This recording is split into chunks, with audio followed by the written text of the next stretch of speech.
लश्कर भी तुम्हारा है, सरदार तुम्हारा है, तुम झूठ को सच लिख दो, अखबार तुम्हारा है। आप तमाम लोग जानते हैं दोस्तों कि किस तरह से मुफ्ती सलमान अजहरी साहब के साथ साजिशन उन्हें गिरफ्तार करवाया गया और उन्हें एक दिन की रिमांड पर रखा गया है।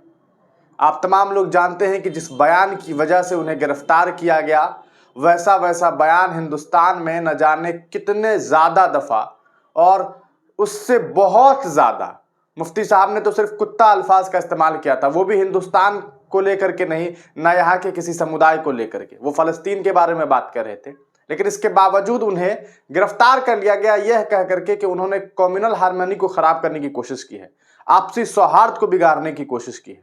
लेकिन इसी देश में अन्य कई सारे नेता हैं, कई सारे संगठन के लोग हैं, टी राजा सिंह हैं, बहुत सारे नाम हैं, फहरिस्त लंबी चौड़ी है।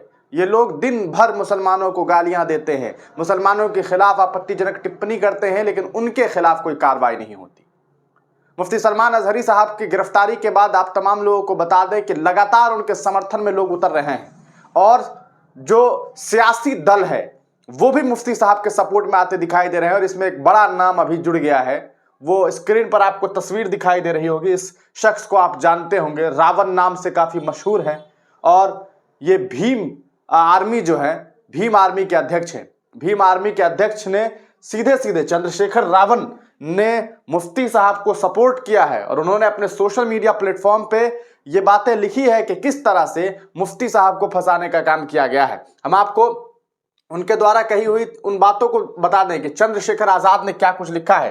चंद्रशेखर आज़ाद लिखते हैं कि लश्कर भी तुम्हारा है, सरदार तुम्हारा है, तुम झूठ को सच लिख दो, अखबार तुम्हारा है। इस दौर के फरियादी जाए तो कहां जाएं, कानून तुम्हारा है, दरबार तुम्हारा है।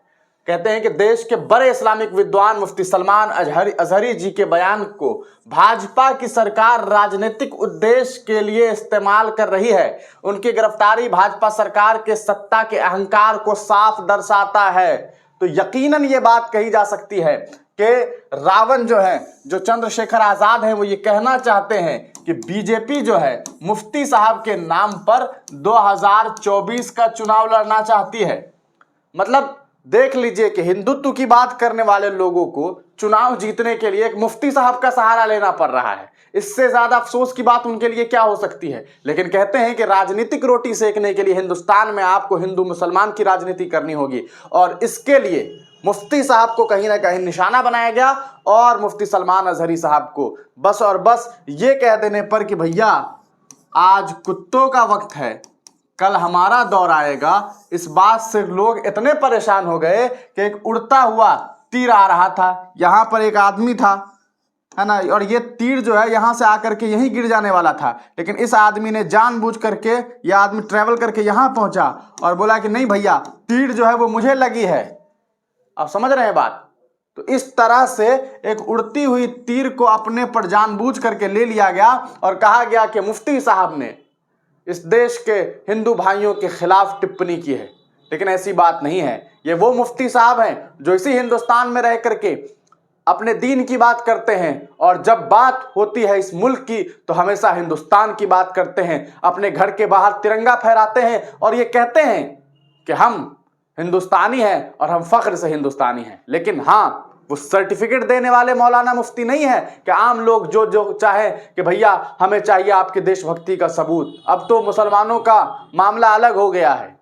भारत के तमाम मुसलमान की बात समझ गए हैं कि अब उन्हें किसी इंसान को इस बात का सर्टिफिकेट देने की जरूरत नहीं है कि वो देशभक्त है या नहीं है। और आज जिस तरह से मुफ्ती साहब को फंसाया गया, मुफ्ती साहब के खिलाफ जो साजिशें रची गई, वो लोगों को अब समझ में आने लगी है। क्योंकि इसी देश में आप तमाम लोग जानते हैं कि टी राजा सिंह हैं, इसी देश में यति नरसिंहानंद है, इसी देश में सांसद विधायक हैं। याद कीजिए, विधुड़ी को याद होना चाहिए आपको, भूलिएगा मत ऐसे लोगों को। ये विधुड़ी याद है आपको, जिसने भरी संसद में दानिश अली से क्या कहा था कि मुल्ला, कटवा, देशद्रोही और तरह तरह की कितनी सारी बातें कही। लेकिन उन लोगों के खिलाफ कोई कार्रवाई नहीं हुई। क्यों?